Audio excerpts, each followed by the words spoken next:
Seorang pria berpakaian kumal melamar dokter cantik di rumah sakit elit.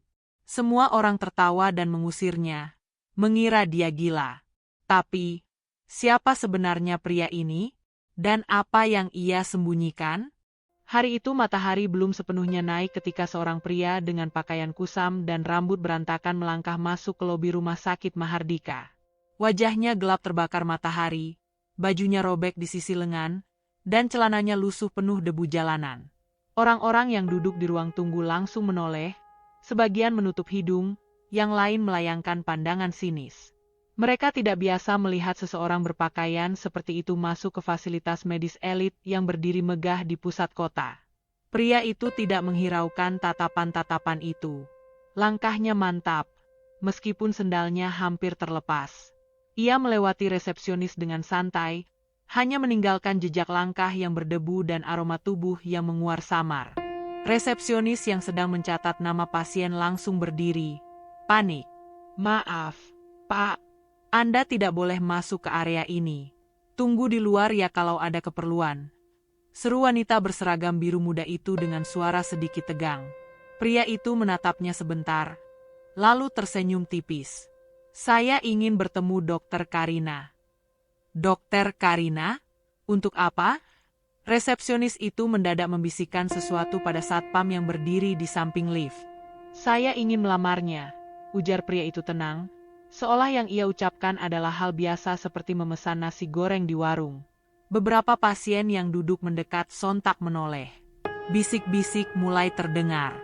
Beberapa bahkan langsung mengeluarkan ponsel dan mulai merekam diam-diam. Satpam yang sudah diberi sinyal segera bergerak mendekat dan berdiri di antara pria itu dan lift. "Pak, mohon keluar sekarang. Jangan membuat keributan di sini," ucap satpam dengan nada menahan emosi. "Saya tidak membuat keributan," jawab pria itu lembut. "Saya hanya ingin bertemu dan menyatakan sesuatu yang penting." Di lantai 2, Dokter Karina baru saja selesai memeriksa seorang pasien anak. Ia berjalan menyusuri lorong dengan jas putih panjang membingkai tubuhnya. Cantik, berpendidikan, dan berdedikasi, itulah citra yang melekat pada dirinya. Saat mendekati ruang rapat, ia dikejutkan oleh suara gaduh dari lobi yang terdengar hingga ke atas. "Dok!" Seorang perawat muda menghampirinya tergesa. Ada orang aneh yang nyariin dokter di bawah. Dia bilang mau ngelamar dokter. Karina mengerutkan kening. "NG, ngelamar?" "Iya dok." Dan, kayaknya dia gelandangan.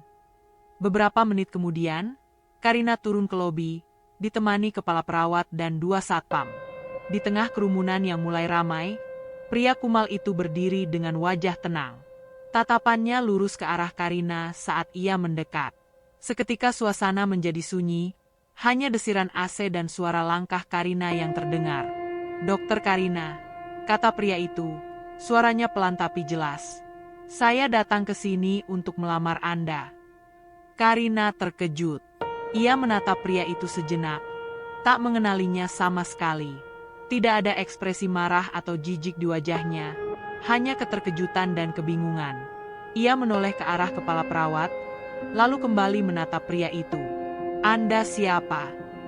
"Nama saya Jaka. Saya tahu ini terdengar gila, tapi saya sungguh-sungguh." Orang-orang di sekeliling mulai tertawa. Beberapa menahan suara, beberapa lainnya tidak bisa menahan kekahan yang menggelegar. Salah satu dokter muda yang baru datang dari ruang UGD bahkan menepuk pundak temannya sambil berkata, "Ini hari paling lucu seumur hidup gue." Karina menghela napas, menahan rasa malu dan bingung yang bercampur jadi satu. "Pak, saya mohon jangan buat keributan. Ini rumah sakit, bukan panggung hiburan." Jaka mengangguk. "Saya tidak bermaksud membuat keributan. Saya hanya ingin jujur. Saya tahu ini mungkin bukan waktunya, bukan tempatnya.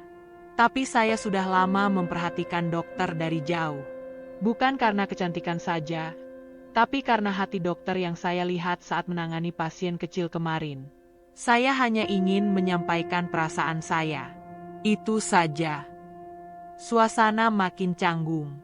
Beberapa pasien tertawa kecil, Seorang ibu tua mencubit anaknya agar tidak ikut tertawa, dan salah satu perawat hampir terjatuh karena tertahan tawa. Tapi Jaka tetap berdiri tenang, tidak bergeming dari tempatnya. Ia tidak menunduk, tidak marah, tidak malu. Salah satu staf kemudian mendorong pelan tubuh Jaka. "Sudah ya Pak, keluar sekarang." Jaka menoleh pada Karina sekali lagi. "Maaf kalau saya membuat dokter tidak nyaman. Tapi suatu hari nanti, mungkin dokter akan tahu mengapa saya melakukannya." Setelah pria itu dibawa keluar, Karina duduk diam di ruangannya. Ia memijat pelipis dan menutup matanya sejenak. Entah kenapa, ia tidak bisa melupakan mata pria itu. Bukan karena ketampanannya, karena ia sama sekali tidak tampan dalam ukuran umum. Tapi ada sesuatu dalam tatapan itu. Sebuah keberanian yang tidak semua pria punya. Keberanian untuk mencintai meski tak punya apa-apa. Dan tanpa ia sadari, dalam diam dan cibiran itu, sebuah cerita baru mulai terbentuk. Sebuah kisah yang akan mengubah segalanya. Pagi di rumah sakit Mahardika biasanya dimulai dengan dering telepon, langkah cepat perawat, dan detak stabil mesin monitor pasien. Namun pagi ini, seluruh lantai lobi masih dipenuhi bisik-bisik mengenai insiden yang baru saja terjadi. Pria berpakaian kumal yang melamar Dokter Karina telah menjadi topik pembicaraan utama di antara staf, perawat, dan bahkan pasien. Di kantin belakang rumah sakit, dua perawat muda sibuk bergosip. "Ya ampun, aku masih nggak percaya, Nin.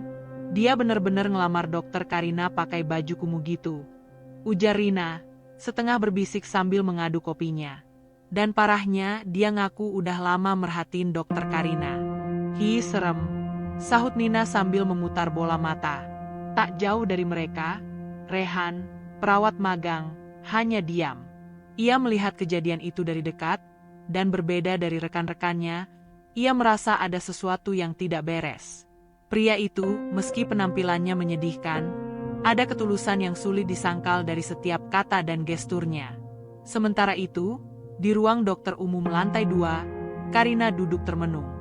Di hadapannya, monitor komputer menyala menampilkan hasil CT scan pasien, namun pikirannya melayang pada pria bernama Jaka itu.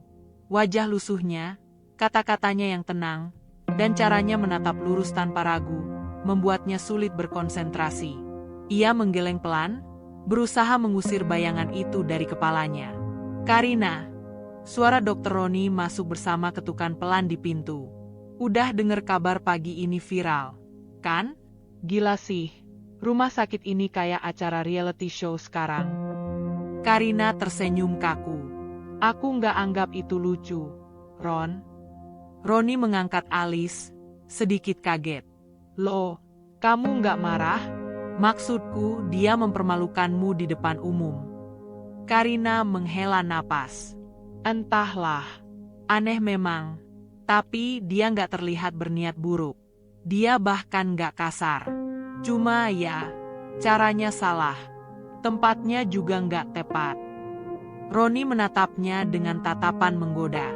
"Jangan-jangan kamu mulai jatuh hati sama pria misterius itu?" Karina hanya memutar matanya dan berdiri. "Aku harus ke ruang IGD. Ada pasien baru datang." Di luar rumah sakit, Jaka duduk di trotoar depan gerbang utama. Bekas dorongan satpam masih terasa di lengannya. Ia tidak marah. Bahkan, bibirnya masih menyimpan senyuman tipis. Seorang pedagang asongan memberinya sebotol air mineral. "Pak, tadi saya lihat. Bapak itu beneran berani ya?" ucap pedagang itu. Jaka mengangguk. "Kalau sesuatu penting bagi kita, ya harus diperjuangkan, Mas. Meski ditolak, meski dipermalukan," balas Jaka tenang. Ia kemudian membuka dompetnya, sebuah dompet usang berwarna coklat, penuh goresan dan bekas air hujan. Di dalamnya, terselip foto seorang wanita yang sedang tersenyum sambil memakai jas putih. "Karina." Ia mengambil foto itu, menatapnya sejenak, lalu mengembalikannya ke dalam dompet. "Aku belum selesai," gumamnya pelan. Sore harinya, manajemen rumah sakit mengadakan rapat darurat membahas insiden pagi itu.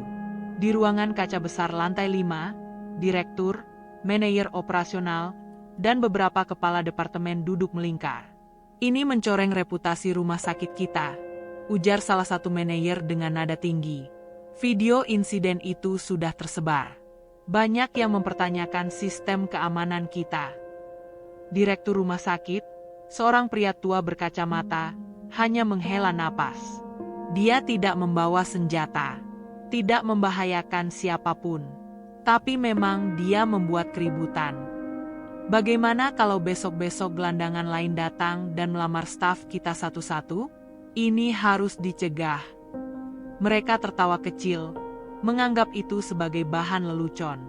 Tak ada yang benar-benar melihat insiden itu sebagai cermin tentang bagaimana mereka memperlakukan seseorang hanya dari penampilan luarnya.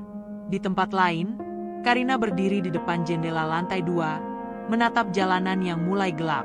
Cahaya lampu kota mulai berkelip, dan orang-orang tergesa pulang. Ia menatap tempat trotoar di mana tadi siang Jaka duduk. Kini kosong. "Siapa sebenarnya kamu?"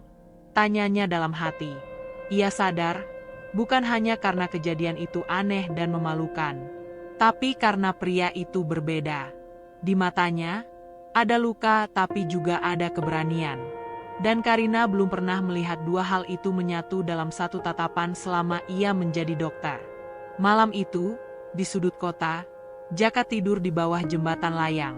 Di sampingnya, sebuah tas ransel tua berisi catatan-catatan dan kertas-kertas proyek yang telah usang. Ia menulis sesuatu dalam buku catatan kecil. "Hari ini aku ditolak. Tapi tidak masalah. Penolakan adalah awal dari perjalanan. Aku akan kembali, tapi bukan untuk membuktikan siapa diriku. Aku hanya ingin tahu, apakah dunia ini masih bisa mengenal cinta tanpa kemasan mewah." Ia menutup bukunya, memeluknya ke dada, dan menatap langit malam yang berawan. Perjalanan belum selesai. Dan meski hari ini penuh penolakan, ia tahu sesuatu sedang bergerak menuju takdir yang lebih besar. Hujan turun perlahan di sore yang kelabu.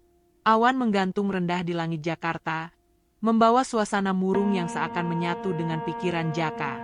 Di warung kopi kecil tak jauh dari rumah sakit Mahardika, Jaka duduk di bangku plastik dengan baju yang masih basah akibat rintik hujan.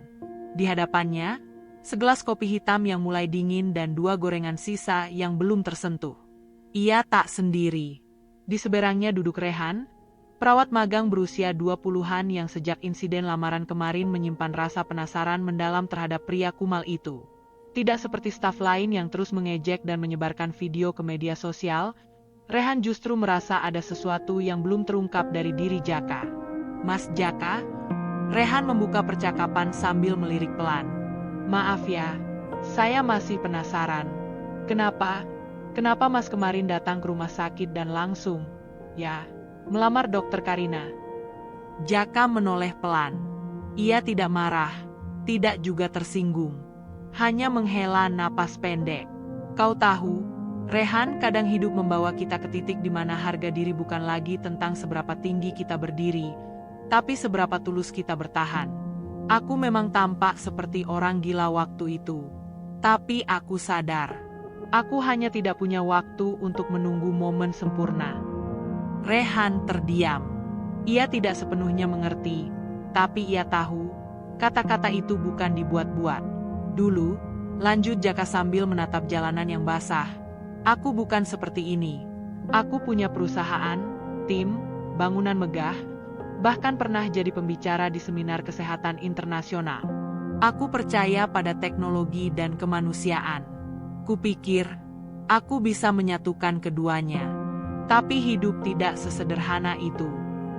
"Perusahaan apa, Mas?" tanya Rehan pelan. "Namanya dulu Medivacare," jawab Jaka. "Kami bergerak di teknologi manajemen rumah sakit. Aku mendirikan itu dari nol, dari kamar kos ukuran 3x3 meter. Lalu tumbuh, sampai kami dipercaya bekerja sama dengan lebih dari 20 rumah sakit swasta di Jakarta dan Bandung." Rehan melongo. Ia tak pernah mendengar nama itu sebelumnya.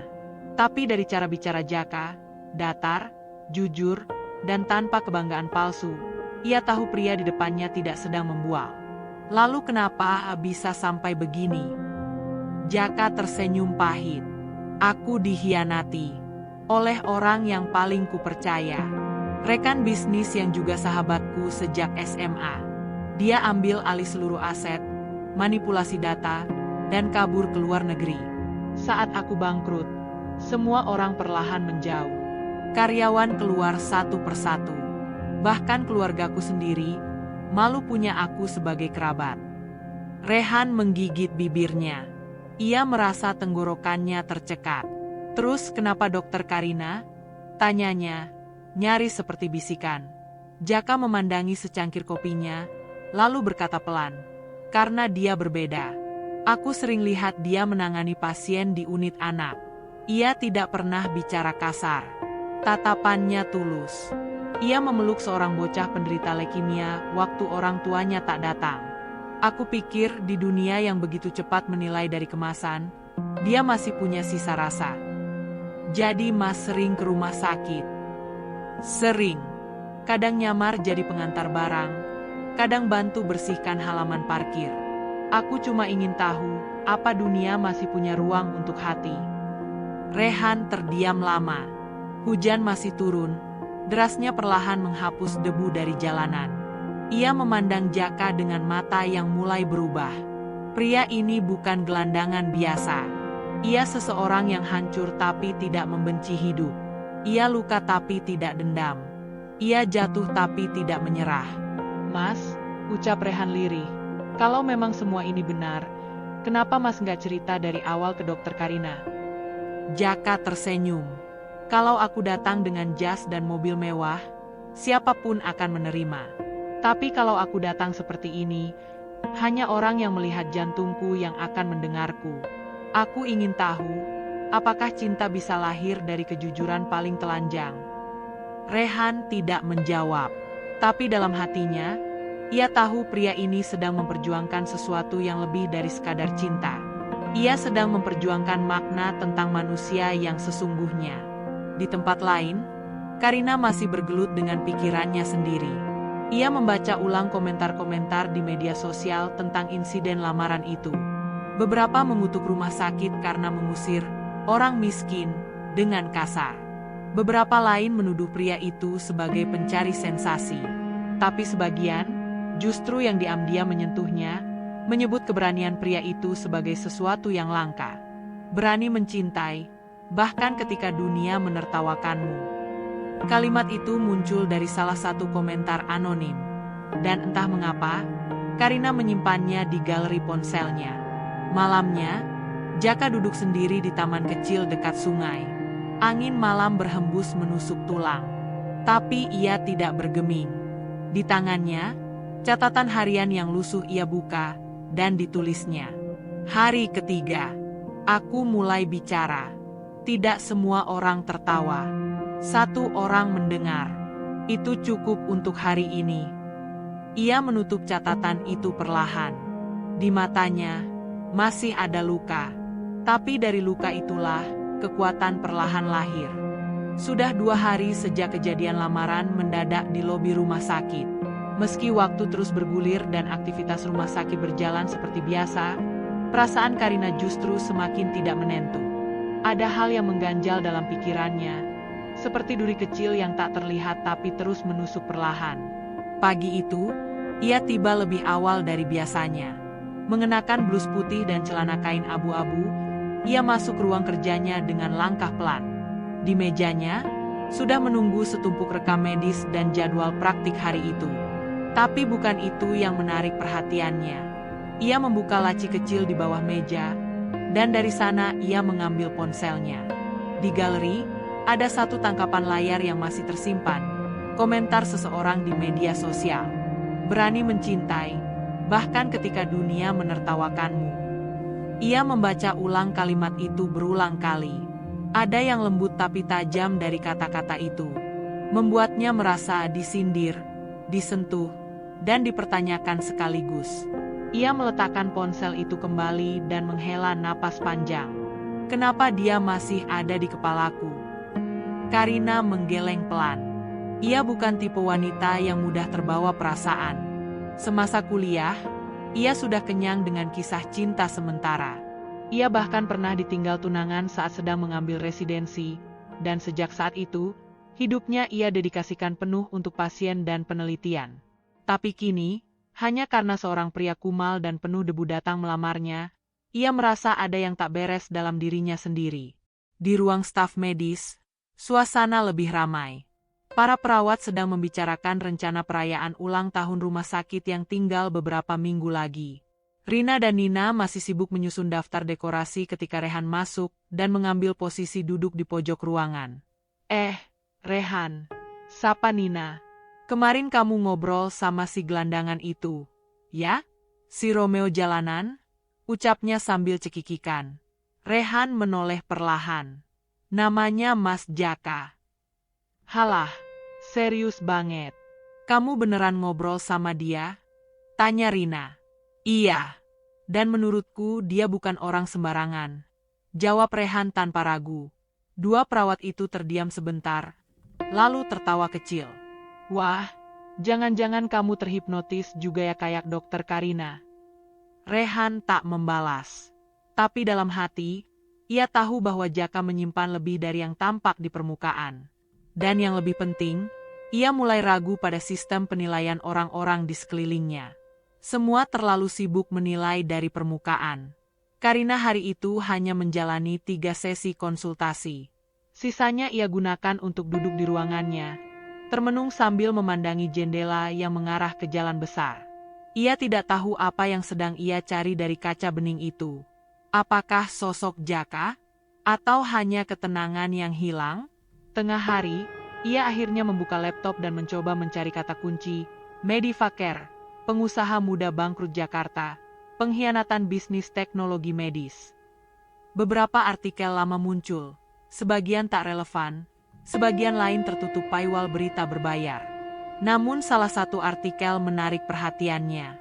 Jaka Prasetya, CEO termuda Medivaker, tiba-tiba menghilang setelah konflik internal. Artikel itu tertanggal 5 tahun lalu. Wajah pria dalam foto memang berbeda, bersih, rapi, dan mengenakan jas mahal.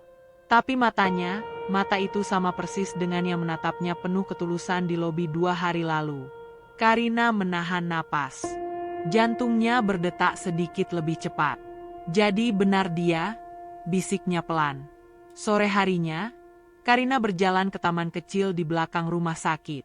Biasanya tempat itu digunakan pasien anak-anak untuk terapi ringan, namun sore itu sepi. Hanya ada bangku kayu di sudut taman dan angin semilir yang membawa aroma pohon ketapang.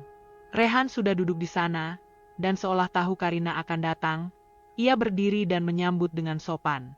Dokter Karina. Rehan, sapa Karina datar. Kamu yang terakhir bicara dengan pria itu, ya? Rehan mengangguk. Saya dengar kisahnya, Dok, tentang bagaimana dia pernah jadi pengusaha, tentang kehancurannya, dan tentang alasannya datang ke rumah sakit. Dan kamu percaya? Saya tidak tahu pasti, tapi saya lihat matanya. Dok, dia tidak sedang berbohong. Dia terlihat terluka, tapi bukan luka fisik. Luka karena kehilangan banyak hal, termasuk rasa percaya orang-orang di sekitarnya. Karina menatap Rehan lama. Ada ketenangan dalam ucapan anak magang itu. Sesuatu yang ia cari sejak pagi, kebenaran yang tidak bisa ditemukan lewat Google. Apa dia bilang sesuatu soal aku? Rehan ragu sejenak, lalu mengangguk. Dia bilang dokter berbeda. Ia lihat dokter peluk anak penderita kanker waktu tak ada keluarganya datang. Dan itu membuatnya percaya bahwa cinta sejati mungkin masih ada. Karina tercekat. Ia tidak pernah sadar bahwa tindakannya yang spontan hari itu diam-diam disaksikan seseorang. Dan bahwa kebaikan kecil itu bisa menjadi alasan seseorang memperjuangkannya. Malamnya, Karina menatap cermin di kamarnya. Ia baru selesai mandi, rambutnya masih basah dan menggantung di pundak. Di balik wajah yang tenang dan nyaris sempurna, ia menyadari satu hal, ia mulai takut. Bukan karena pria itu asing, tapi karena pria itu mulai membangkitkan sisi dalam dirinya yang selama ini ia kubur. Sisi yang ingin dikenal karena hati, bukan jas putih, bukan gelar dokter, bukan status sosial. Ia berkata pada dirinya sendiri dalam hati, kalau benar dia bukan siapa-siapa, mengapa aku peduli? Tapi kalau dia memang seseorang, apakah aku pantas bersikap seperti kemarin? Pertanyaan itu tak ia jawab malam itu. Tapi ia tahu, gelisah ini bukan tanpa sebab. Dan esok hari mungkin akan menjadi awal dari pencarian yang lebih dalam. Bukan tentang siapa Jaka, tapi siapa dirinya sendiri. Hari itu, UGD Rumah Sakit Mahardika kembali dipenuhi hiruk-pikuk. Ambulans datang silih berganti, pasien berdatangan dengan berbagai kondisi, dari luka kecelakaan ringan hingga penyakit kronis yang kambuh. Karina, seperti biasa, sibuk di ruang tindakan bersama beberapa perawat senior. Tapi ada sesuatu yang membuat hari ini terasa berbeda. Entah mengapa ia merasa lebih waspada, seolah-olah sesuatu akan terjadi. Dan firasat itu terbukti beberapa jam kemudian. Seorang pria tua yang membawa anaknya datang tergopoh-gopoh. Anak itu, bocah laki-laki usia 9 tahun, mengalami demam tinggi dan muntah-muntah hebat. Sang ayah terlihat panik, dengan pakaian lusuh dan sandal jepit basah. Ia mencoba menjelaskan kondisi anaknya kepada satpam yang berjaga di pintu masuk UGD. Namun satpam tersebut menahannya. Pak, maaf, ada prosedur. Bapak harus ke loket pendaftaran dulu. Bawa KTP dan jaminan kesehatan. Tolong, anak saya sudah panas dari tadi malam. Saya nggak bawa kartu apa-apa. Tolong dulu, Pak. Suara sang ayah serak. Satpam masih kukuh. Kalau nggak ada data pasien, saya nggak bisa izinkan masuk, Pak. Maaf. Beberapa pengunjung melihat ke arah mereka, tapi tak satu pun bergerak. Hingga tiba-tiba, dari kejauhan, seorang pria dengan pakaian lusuh dan rambut yang tak terurus melangkah cepat ke arah kerumunan. Jaka. Ia melihat bocah itu sudah lemas di pelukan ayahnya. Tanpa banyak bicara, ia menyibak kerumunan dan berjongkok di depan anak itu. Demam tinggi, dehidrasi ringan, kemungkinan infeksi saluran pencernaan, gumamnya pelan. Mas, tolong pinjamkan aku alat pengukur suhu dan cairan infus awal. Ujarnya kepada seorang perawat yang berdiri terpaku di dekat pintu. Perawat itu kebingungan. Loh, Bapak siapa? Cepat, bentak Jaka. Kalau enggak, anak ini bisa kejang beberapa menit lagi. Nada bicaranya tegas, berbeda dari sikap lembut dan tenang yang sebelumnya ia tunjukkan. Perawat itu, karena refleks, menyerahkan alat yang diminta. Jaka dengan cepat memeriksa suhu tubuh bocah itu, lalu mengangkatnya ke dalam ruang triase. Keributan kecil itu akhirnya sampai ke telinga Karina. Ia segera keluar dari ruang tindakan dan melihat Jaka sedang menyuntikkan cairan infus ke tangan bocah kecil itu dengan gerakan yang terampil. Tangannya gemetar sedikit karena kurang alat bantu, tapi tekanan dan sudut tusukannya nyaris sempurna. Karina mendekat. Apa yang kamu lakukan? Tanyanya, setengah bingung, setengah terkejut. Jaka menoleh sekilas. Menyelamatkan nyawa. Kamu bisa marahi aku nanti. Tapi sekarang anak ini butuh pertolongan dulu. Karina tak berkata apa-apa. Ia langsung mengecek rekaman tanda vital dan membantu menstabilkan suhu tubuh bocah itu. Dalam beberapa menit, suhu menurun dan denyut nadi membaik. Anak itu tertidur lelap dengan kepala bersandar di dada ayahnya yang berlinangan air mata. Terima kasih, bisik pria tua itu kepada Karina dan Jaka, meski ia tak tahu siapa mereka sebenarnya. Setelah semua stabil, Karina menarik napas panjang dan menoleh ke arah Jaka. Kamu belajar ini dari mana? Jaka tersenyum kecil. Aku bukan dokter, tapi aku pernah mengelola sistem darurat medis. Dulu sering mendampingi pelatihan medis di lapangan. Sedikit-sedikit bisa bantu. Karina tak menjawab. Ada kekaguman yang sulit ia sembunyikan, meski ia masih menjaga ekspresinya tetap netral. Rehan, yang menyaksikan dari balik tirai, tersenyum kecil. Setelah Jaka keluar dari ruang tindakan, Karina menyusulnya ke taman belakang rumah sakit. Di sana, Jaka duduk diam, menatap langit senja yang mulai menguning. Kamu nekat, ucap Karina pelan. Aku tahu. Tapi kalau aku tunggu prosedur, anak itu mungkin sudah kejang duluan. Karina duduk di sampingnya. Hening beberapa saat. Suara burung gereja terdengar dari pohon ketapang, dan angin sore mengibaskan ujung kerudungnya. Kamu pernah punya rumah sakit? Tanya Karina, akhirnya. Jaka mengangguk. Pernah. Tapi sekarang, aku bahkan gak punya rumah. Kamu tahu, kamu bisa dipenjara karena tindakan tadi. Kalau itu harga yang harus kubayar untuk menyelamatkan nyawa anak kecil, aku siap. Karina menatap pria di sampingnya lebih lama kali ini.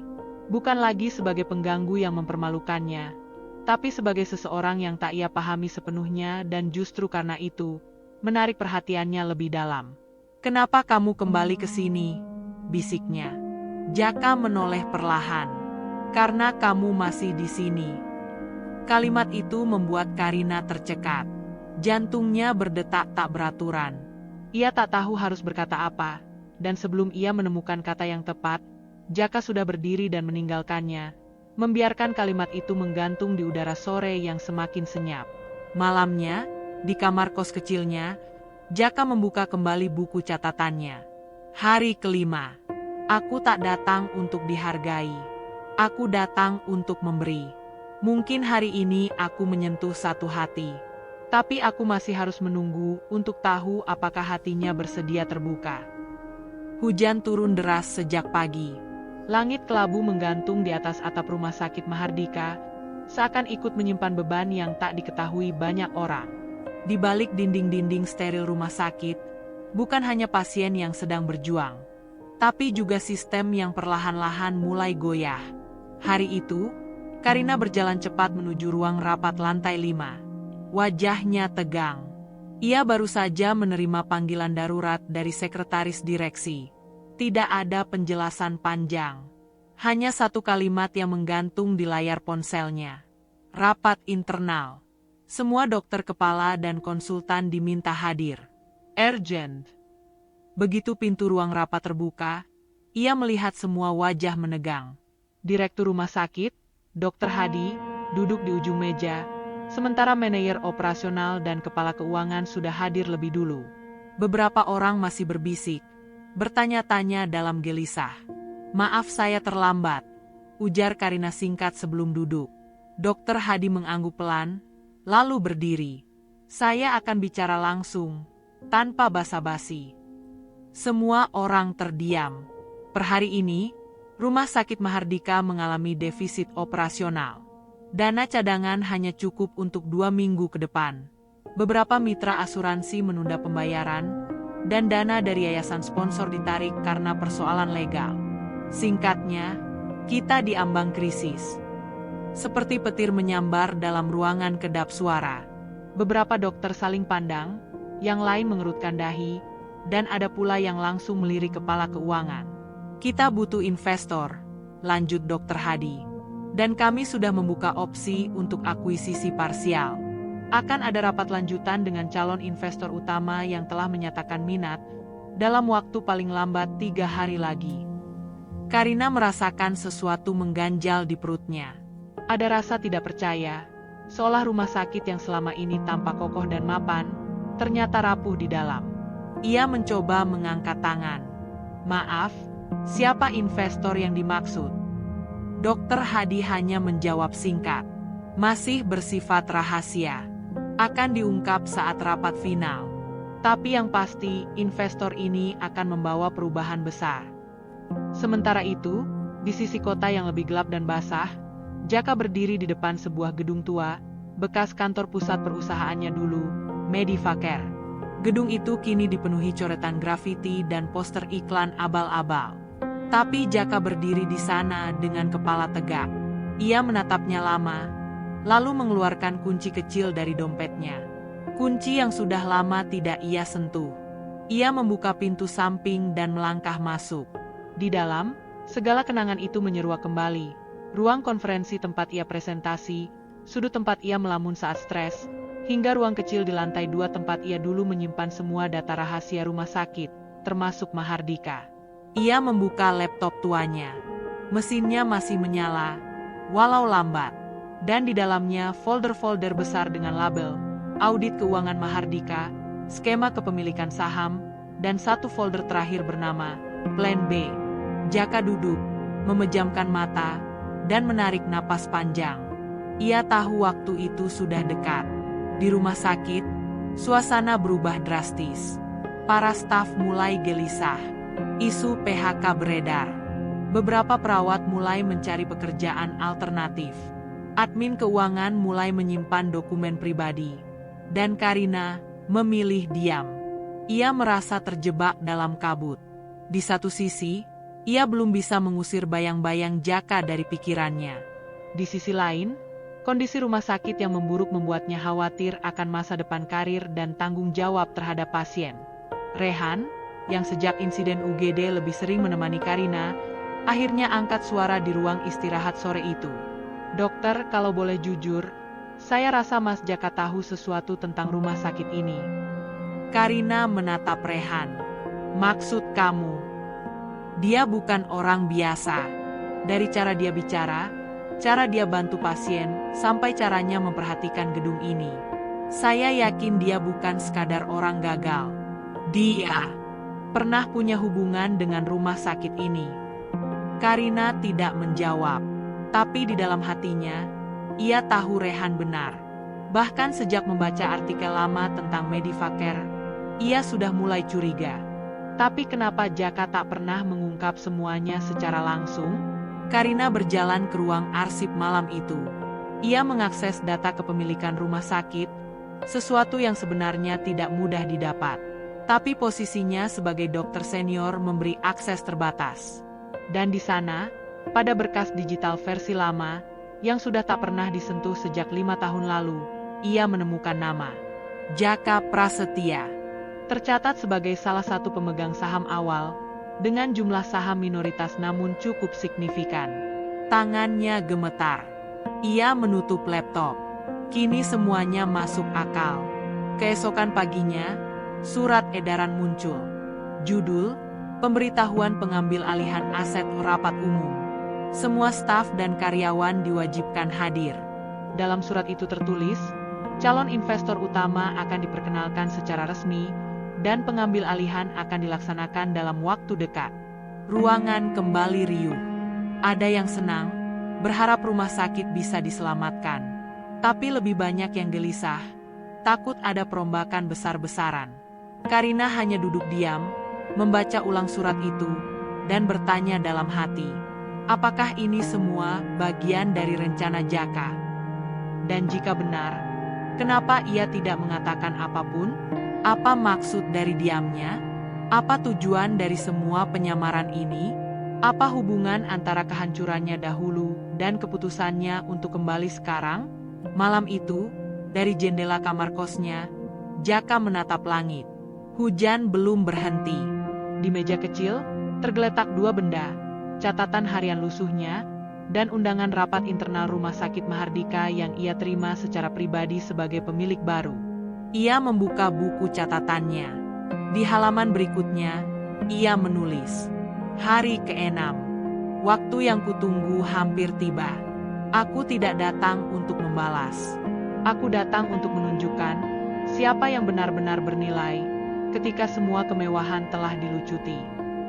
Pagi itu langit mendung, seperti menyesuaikan diri dengan kegelisahan yang menggantung di udara Rumah Sakit Mahardika. Dari lobi hingga lantai atas, semua karyawan tampak berpakaian rapi dan wajah-wajah mereka serius. Hari ini, seluruh staf dan direksi dikumpulkan dalam rapat besar yang belum pernah terjadi sebelumnya sejak rumah sakit ini berdiri 20 tahun lalu. Di layar utama aula lantai 5 tertulis besar, pengambil alihan aset dan perkenalan investor baru. Tak seorang pun tahu siapa investor itu. Bahkan Direktur Utama, Dr. Hadi, terlihat lebih diam dari biasanya. Manajer keuangan dan kepala HR duduk sejajar, berbicara dengan suara pelan, penuh kode dan kekhawatiran. Semua tahu bahwa masa depan rumah sakit dan masa depan mereka bergantung pada siapa yang akan mengambil alih. Karina datang agak terlambat. Ia memilih duduk di barisan tengah, berusaha tidak mencolok. Tapi matanya tajam mengamati seluruh ruangan. Hatinya berdegup lebih kencang dari biasanya. Ada firasat yang menari-nari di benaknya, sesuatu yang tak bisa ia redam sejak ia membaca data kepemilikan saham Jaka semalam. Pukul 9 tepat, Dr. Hadi berdiri di podium. Terima kasih atas kehadiran semua staf, perawat, dokter, dan direksi. Hari ini kita akan menyambut sosok yang akan menjadi bagian dari masa depan Rumah Sakit Mahardika. Ia menarik napas panjang. Selama beberapa bulan terakhir, rumah sakit kita mengalami tekanan finansial yang sangat berat. Namun Tuhan masih memberi kita harapan. Investor yang akan kita perkenalkan hari ini bukan hanya menyelamatkan kita secara finansial, tapi juga menawarkan arah baru yang lebih manusiawi. Bisik-bisik langsung terdengar di seantero ruangan. Tanpa berpanjang kata, izinkan saya memperkenalkan Bapak Jaka Prasetya. Sunyi, hening. Semua seolah berhenti bernapas. Kemudian dari sisi ruangan, pintu besar terbuka. Masuklah seorang pria dengan setelan jas abu-abu gelap, sepatu kulit coklat, dan rambut yang kini sudah dirapikan. Wajahnya bersih, bukan lagi kumuh dan penuh debu. Tapi sorot matanya masih sama, tenang, dalam, dan tajam. Beberapa staf langsung berdiri dari tempat duduk mereka. Resepsionis yang dulu pertama kali menyuruhnya keluar menutup mulutnya sendiri dengan tangan. Satpam yang pernah mendorong tubuhnya kini menunduk, tak berani menatap. Karina hanya bisa terdiam. Dunia seakan bergeser 1 inci ke kanan. Pria yang pernah melamarnya di depan semua orang, yang membuatnya dipermalukan dan dipenuhi pertanyaan, kini berdiri di atas podium rumah sakit sebagai pemilik baru. Jaka mengambil mikrofon. Suaranya tenang, tapi jelas terdengar ke seluruh aula. Selamat pagi. Saya tahu banyak dari Anda mengenal saya, atau setidaknya pernah melihat saya dalam keadaan yang berbeda. Ia tersenyum sekilas. Waktu saya datang ke rumah sakit ini beberapa minggu lalu, saya tidak membawa mobil mewah. Saya tidak mengenakan jas. Saya datang dengan pakaian sederhana dan niat yang tidak sederhana. Semua mata menatapnya. Tak ada yang berbicara. Saya ingin tahu, siapa saja di tempat ini yang masih bisa melihat manusia dari sisi terdalamnya, bukan dari kulit luar. Saya ingin tahu, apakah ada yang masih mampu menilai seseorang dari hatinya, bukan dari uang atau penampilannya? Ia menatap Karina sekilas. Sekejap saja, tapi cukup untuk membuat dada Karina berdesir. Saya dulu adalah bagian dari rumah sakit ini. Saya salah satu pendiri awal. Tapi saya pergi, karena dikhianati, dijatuhkan, dan kehilangan segalanya. Namun justru dari kehancuran itu saya belajar bagaimana melihat dunia tanpa filter. Beberapa orang mulai menunduk, merasa malu, merasa disinggung, tapi tak berani membantah. Saya datang kembali bukan untuk balas dendam, tapi untuk menyelamatkan tempat ini, dan untuk membangun ulang dari pondasi yang baru, yang lebih manusiawi. Ia menoleh ke arah direktur dan memberikan isyarat. Seketika layar besar di belakang podium berganti menjadi slide struktur baru rumah sakit. Manajemen diperbarui, program subsidi untuk pasien miskin, pengangkatan staf berprestasi dari kalangan bawah. Semua terdiam. Sebagian dari Anda mungkin berpikir saya gila waktu datang ke sini sebagai orang biasa. Tapi hari ini, saya harap Anda sadar bahwa tidak ada yang benar-benar biasa. Yang membedakan kita adalah cara kita memperlakukan sesama ketika kita pikir mereka tidak berharga. Usai rapat, suasana berubah drastis. Orang-orang mendekati Jaka, sebagian dengan basa-basi, sebagian dengan permintaan maaf, sebagian lainnya hanya diam sambil menghindari kontak mata. Karina masih duduk di bangkunya, tak bergerak. Rehan mendekat pelan.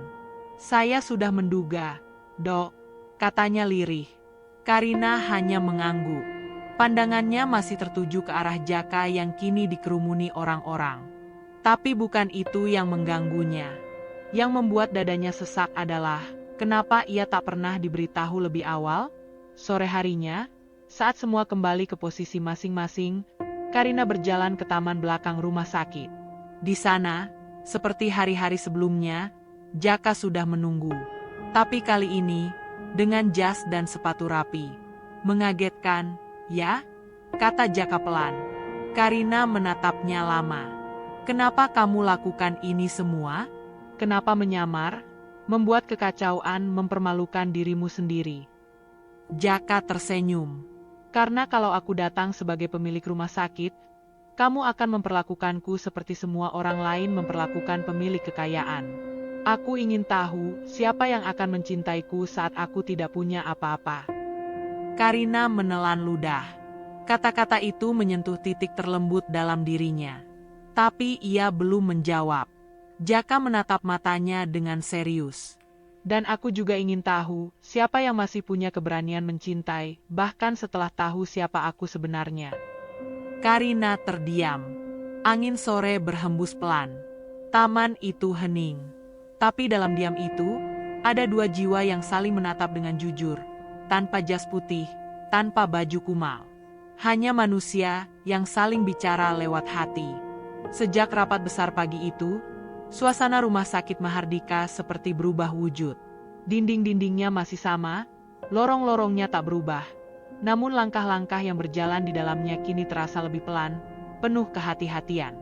Sebagian karyawan menjadi lebih hormat, lebih ramah, bahkan terlalu berhati-hati ketika berpapasan dengan siapapun. Takut orang itu ternyata juga menyamar seperti Jaka. Tapi tidak demikian dengan Karina. Justru setelah semua kebenaran terungkap, pikirannya semakin kacau. Hari itu, ia bekerja seperti biasa. Memeriksa pasien, menandatangani surat rujukan, memberi resep. Tapi setiap kali ia membuka pintu ruangan atau mendengar langkah kaki dari ujung lorong, detak jantungnya berdegup lebih cepat. Sebagian dari dirinya ingin berlari dan bertanya langsung pada Jaka. Mengapa ia tak mengatakan siapa dirinya sejak awal? Tapi sebagian lain takut. Takut mendengar jawaban yang terlalu jujur. Di ruangan manajemen, Jaka duduk di depan tim eksekutif yang baru dibentuk.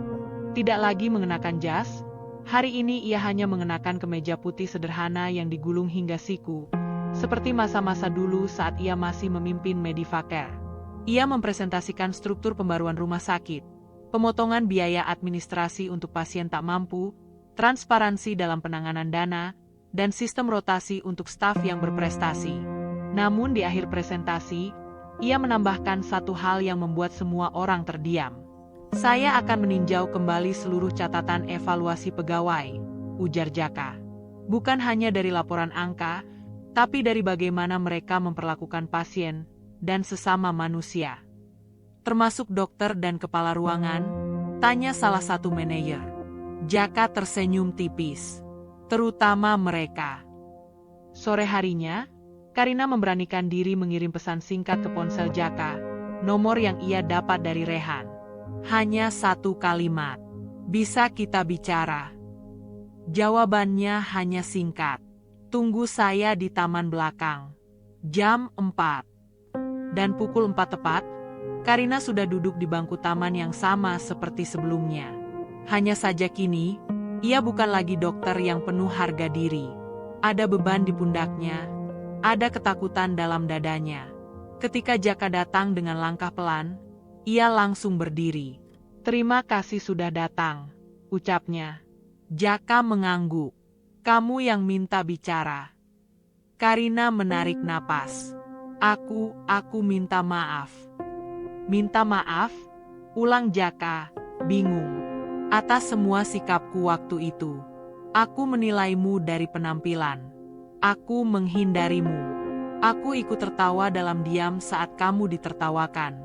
Aku bahkan marah saat kamu melamarku. Padahal kamu hanya jujur. Jaka tak langsung menjawab. Ia hanya duduk kembali di bangku taman itu dan menatap langit senja yang mulai berwarna jingga. Aku tidak marah, Karina. Sedikit pun tidak, katanya akhirnya. Lalu kenapa kamu menyamar? Kenapa memilih jalan seaneh ini? Kamu bisa datang sebagai investor, sebagai pemilik, mengubah segalanya dalam satu perintah. Justru karena itu, jawab Jaka pelan. Aku ingin tahu siapa yang benar-benar melihat aku, sebelum tahu siapa aku. Karina menatapnya lekat-lekat. Lalu apa yang kamu temukan? Beberapa menyambutku dengan hinaan. Beberapa mengusir. Beberapa menertawakan. Tapi satu orang datang mendengarkan. Karina menunduk. Ia tahu yang dimaksud adalah Rehan. Tapi kamu juga tak sepenuhnya menutup hatimu. Lanjut Jaka.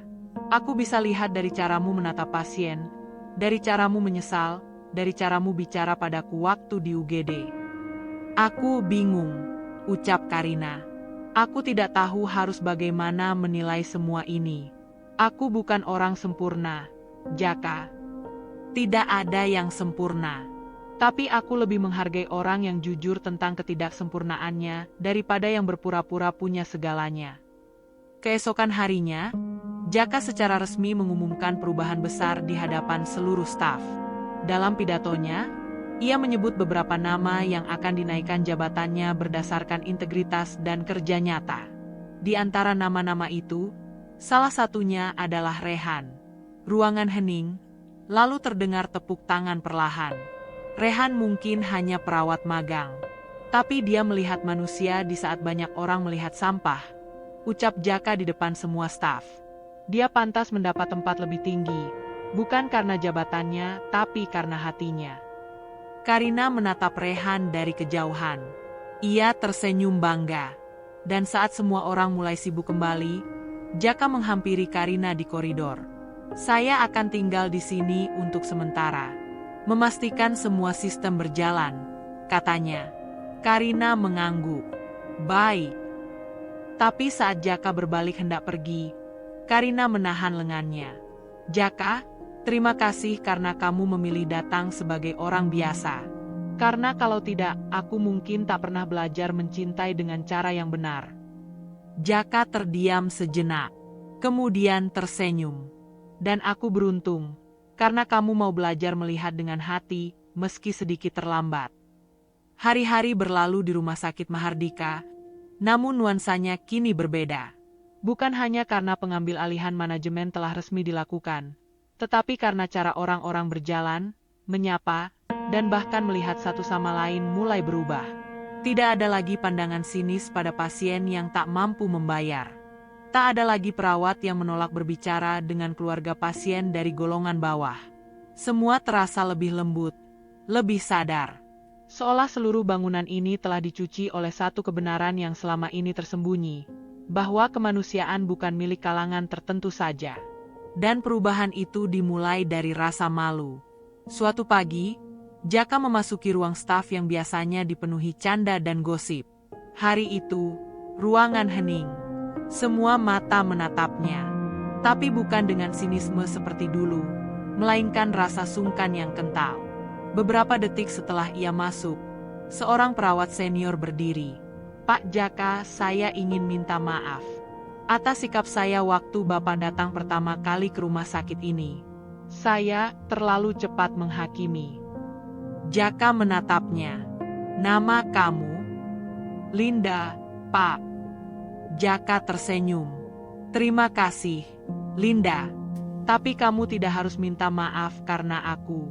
Mintalah maaf pada versi terbaik dari dirimu sendiri. Satu demi satu, staf lainnya juga mengangguk. Mereka mulai menyadari bahwa permintaan maaf bukan tanda lemah, tapi langkah awal menuju sesuatu yang baru. Di tempat lain, Rehan mulai menjalankan tugas barunya sebagai asisten koordinator pelayanan pasien rawat jalan. Ia tampak canggung di awal, namun antusias. Karina beberapa kali membantu mengarahkan, dan diam-diam ia kagum akan dedikasi anak itu. Rehan adalah simbol perubahan, seseorang dari lapisan terbawah sistem, tapi paling dekat dengan nurani. Sementara itu, Karina menjalani hari-harinya dengan lebih tenang. Tapi dalam diamnya, ada konflik yang belum selesai. Ia mulai menyadari bahwa setiap langkah Jaka sejak awal bukan sekadar ujian sosial atau eksperimen pribadi. Itu adalah cermin untuk dirinya sendiri. Dan semakin ia berkaca, semakin ia melihat sisi dalam dirinya yang dulu ia abaikan. Ketakutan akan dicintai karena jabatannya, trauma akan kehilangan, dan kesombongan halus yang membentuk tembok tak terlihat di antara dirinya dan dunia. Suatu malam, Ia menulis sesuatu di buku jurnalnya. Baru kali ini aku melihat cinta yang tidak datang dari kekaguman, tapi dari pengamatan panjang, diam-diam, dan berani. Pekan itu, Karina meminta waktu khusus untuk bertemu Jaka secara pribadi. Mereka bertemu di ruang konsultasi yang biasa digunakan Karina, namun sore itu terasa seperti ruang pengakuan dosa. Jaka datang dengan pakaian sederhana. Karina mempersilakan duduk. Ia sendiri tak tahu bagaimana memulai, tapi akhirnya ia bicara. Aku pernah ditinggalkan, dulu, oleh tunanganku. Di saat aku sedang ambil residensi. Dia pergi tanpa penjelasan, hanya meninggalkan surat. Katanya, aku terlalu kuat untuk dia. Jaka menatapnya dengan tenang. Itu sebabnya aku menutup banyak hal, termasuk rasa. Aku takut semua orang hanya ingin bersandar padaku, bukan berdiri bersamaku. Lalu kamu datang bukan untuk disandari, tapi kamu datang sambil membawa luka. Dan anehnya, itu justru membuatku merasa lebih jujur. Jaka tersenyum kecil. Aku tidak datang untuk menyembuhkan. Tapi jika kehadiranku membuatmu merasa utuh, aku bersyukur. Karina menatap matanya. Kamu tahu, kalau kamu melamarku lagi sekarang, aku mungkin tidak akan langsung menjawab. Tapi aku pasti tidak akan menertawakanmu. Jaka tertawa pelan. Itu sudah cukup. Karena aku tidak butuh jawaban cepat. Yang aku butuh adalah perjalanan bersama. Sekalipun tertatih. Mereka sama-sama terdiam. Tapi dalam diam itu, ada kedekatan yang tak bisa diucapkan dengan kata. Bukan karena cinta mereka telah bulat, tapi karena keduanya telah sampai di titik di mana luka masa lalu tidak lagi menjadi jurang, melainkan jembatan. Perubahan tak hanya terjadi pada manusia. Bangunan pun ikut berevolusi. Rumah Sakit Mahardika memulai program Sentuhan Hati, layanan konsultasi psikologi gratis bagi pasien dan keluarga dari kalangan tidak mampu. Ide ini datang dari diskusi Jaka dan Rehan setelah melihat seorang ibu pasien menangis karena tidak tahu harus mengadu kemana. Dan satu hari, di ruang kecil pelayanan rawat jalan, seorang anak kecil mendekati Karina dan memeluk kakinya setelah diperiksa. Dokter cantik baik, kata anak itu polos. Karina tersenyum, lalu menunduk dan membalas pelukan itu. Matanya berkaca-kaca. Ia tidak pernah tahu bahwa cinta tulus bisa datang dari anak kecil yang bahkan tidak tahu gelar akademiknya. Dari kejauhan, Jaka melihat itu. Ia tersenyum. Bukan karena ia memiliki rumah sakit ini, tapi karena ia tahu rumah sakit ini akhirnya memiliki hati. Waktu berlalu. Rumah Sakit Mahardika bukan lagi tempat yang sama. Bukan karena cat dindingnya berubah, atau karena sistem administrasinya kini lebih tertib, tapi karena napas di dalamnya kini lebih hangat. Seperti manusia yang tumbuh, rumah sakit ini telah belajar dari luka, dari kesalahan, dan dari keberanian untuk berubah. Di taman belakang rumah sakit, tempat yang telah menyimpan banyak kisah diam-diam, senja hari itu begitu indah. Langit jingga keemasan memantulkan cahaya lembut pada bangku kayu yang sudah mulai usang. Angin meniup pelan dedaunan ketapang, dan suara burung terakhir di langit membawa kesunyian yang menenangkan. Di bangku itu duduk Karina, mengenakan blus biru tua dan celana bahan krem. Wajahnya tampak damai. Di pangkuannya, sebuah buku kecil bersampul coklat tua, catatan harian yang dulu sempat ia temukan secara tidak sengaja di ruang administrasi, milik seseorang yang kini tak lagi asing. Langkah kaki mendekat. Jaka datang tanpa jas. Hanya kemeja putih digulung lengan dan celana panjang sederhana. Ia tersenyum, duduk di samping Karina tanpa berkata-kata. Keheningan itu justru mengikat mereka lebih erat daripada ucapan manis. Karina membuka percakapan lebih dulu. Dulu, aku pikir kamu gila. Jaka tertawa pelan. Dan aku pikir kamu terlalu sempurna untuk disentuh. Mereka saling pandang. Tak ada yang perlu dijelaskan lagi. Semua yang perlu diketahui sudah disampaikan lewat tindakan, bukan kata-kata. Lalu, dari dalam tas kulit kecilnya, Jaka mengeluarkan sesuatu. Sebuah kotak kecil dari kayu jati, halus, dan tanpa ukiran. Aku pernah melamarmu di tengah cibiran. Di tempat yang salah, dengan cara yang salah, ucap Jaka. Karina tertawa kecil. Dan sekarang kamu mau mencobanya di tempat yang tepat. Bukan tempatnya yang membuatnya tepat, kata Jaka, menatapnya dalam. Tapi karena kali ini, aku tidak datang sebagai siapa-siapa. Aku datang sebagai aku. Dan aku tahu, kamu juga di sini bukan sebagai dokter, bukan sebagai seseorang yang sempurna, tapi sebagai dirimu yang sesungguhnya. Ia membuka kotak itu. Di dalamnya, bukan cincin mewah, hanya sebuah cincin sederhana dari perak, dengan lekukan halus di tepinya. Tapi bagi Karina, itu adalah lambang dari perjalanan yang panjang, dari luka, dari keberanian, dan dari penerimaan. Karina, aku tidak tahu akan menjadi pasangan sehebat apa. Aku membawa banyak luka, banyak kegagalan, dan banyak catatan harian yang tidak selesai. Tapi kalau kamu bersedia, maukah kamu melanjutkan halaman-halaman berikutnya bersamaku? Karina menatapnya lama. Tak ada air mata, tak ada histeria. Hanya senyuman yang tulus, perlahan tumbuh dari sudut bibirnya. Dengan satu syarat, katanya. Apa itu?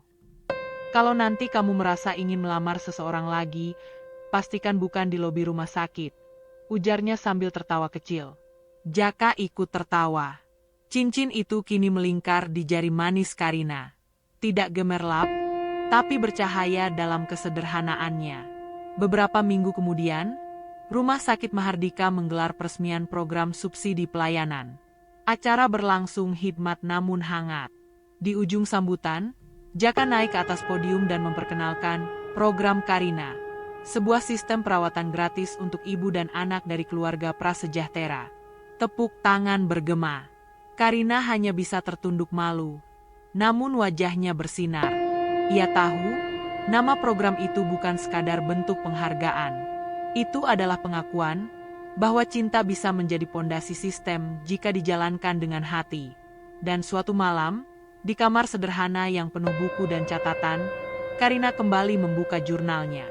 Aku pernah menjadi seseorang yang takut dicintai. Tapi kini aku belajar, cinta bukan datang saat kita siap, tapi saat kita jujur. Dan jujur adalah keberanian yang paling sulit, tapi juga paling membebaskan. Ia menutup buku itu.